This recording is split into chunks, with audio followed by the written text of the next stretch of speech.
What basically what I'm saying is this theory, you're capturing it really well, is that thoughts, emotions, feelings, and behaviors are all connected. And so if we want to adjust the behavior, we've got to start first with the thought and then that process that and I think in some smaller presenting issues and those kinds of things, it can be very effective, but a lot of times it doesn't.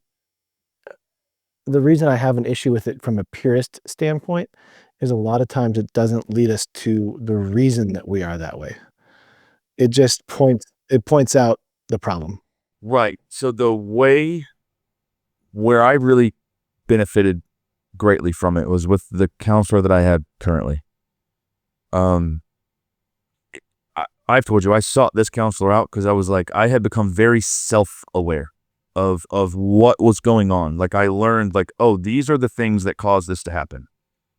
What I wasn't good with was all of the emotions on the other side and untangling how those emotions played into those things. And it got me to a point where I was like, okay, cool. I have all this stuff now. Now what do I do with it?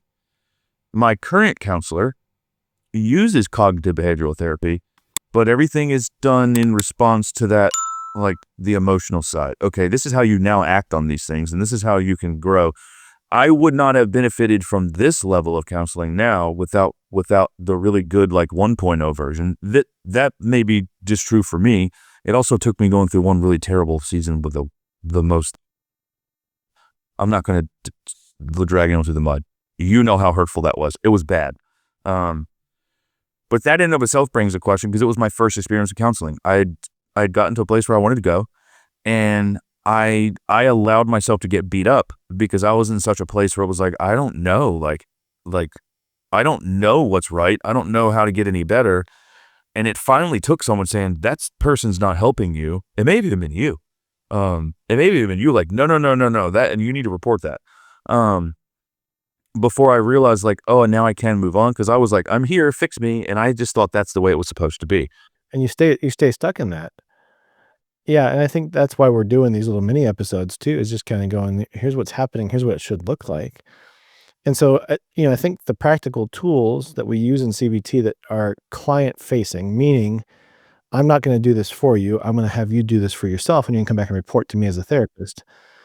And I had a lot of exercises. And what I learned from those is just like the perfection episode, you gave an example of someone who's in a home renovation project. Those homework exercises, they give you tools and they teach you things and they teach you skills and they help rewire those pathways in your head and your brain to get you to where the narrative that you tell yourself changes and also changes the emotional action on the other side of it so that you're able to move forward in a different way. So here are the big ones. Thought records, which we talked about, like track your situations. Like I call this is probably not the best terminology, but it helps me. When something happens and you want to go back and reflect, do a mental and emotional autopsy on what just happened. Go back and dissect it to a place of like, okay, that's not the outcome I wanted. What happened? And so the thought record is just kind of tracking, going, okay, let's see if I can go. I know what the emotion was, like you were saying.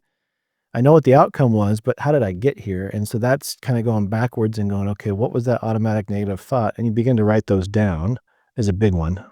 A practical one for me would go back and again do a postmortem on something that happened. And then I found with me, a lot of my negative stuff, where I would go back and look at something, I would say, oh, I should have done this. This needed to happen different. And then stopping to say, okay, I would prefer to have done this differently. However, this is what happened. Okay, so now what do I do next time? In light of that, what do I do? How do I do this differently? And that's what we would call Socratic questioning, basically creating a bunch of questions to reflect on and to adjust how to do that differently, which is fantastic. Another one that I've used practically is I would go back and look at things and would say, okay, what's the lie in this scenario that I believed? And then what was the actual truth that was there? And you know what that's called? What? Cognitive restructuring. No, I like those are just little things that that one wasn't even necessarily taught to me like in counseling, but it was like, okay, there was a lie there. What was the lie that I believed? And what was the actual truth? And so those are some simple things that you can do. Thought records, cognitive restructuring, Socratic questioning. And a lot of times too, there's something we call, if you want to go backwards, there's something we do. It's called behavioral activation.